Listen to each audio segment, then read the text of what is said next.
Let us turn now to some international headlines. One man was killed and a security guard critically injured in a shooting in Paris yesterday. Ian Lee is joining us with more on that from London, as well as other stories. Ian, what's the latest?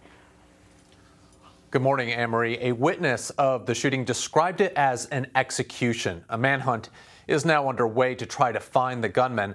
Police still don't know why the victim, in his 30s, was targeted outside a hospital in the French capital. Witnesses say the attacker shot him in the head before calmly walking away and taking off in a motorcycle. A female security guard was also injured in the incident. Local officials have ruled out terrorism and say the hospital, which serves as a vaccination center, wasn't the target either.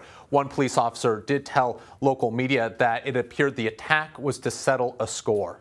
We are staying in France for our next story, where the country is banning short domestic flights to areas where trains are also available. It's part of an attempt to curb carbon emissions. The proposed climate bill would suspend some flights where the travel can be made by a train under 2.5 hours. Now, critics say that it doesn't go far enough and should be expanded to 4 hours. If it succeeds, it'll join other European countries seeking to move away from short-haul flights.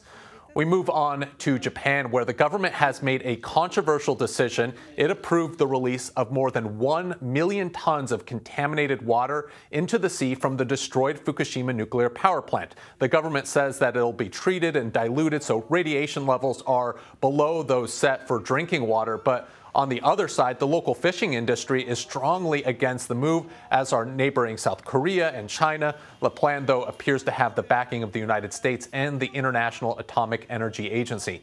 Finally, we are moving south to Taiwan, where the island is seeing its biggest crisis in years. China is flexing its muscles with a record number of jets entering Taiwan's airspace, some of them capable of carrying nuclear bombs.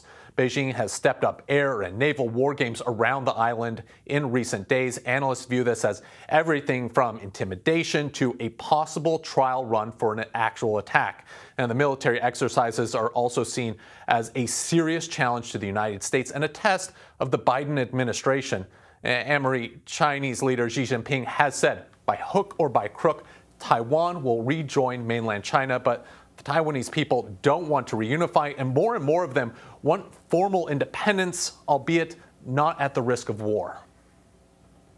Ian Lee, thank you very much.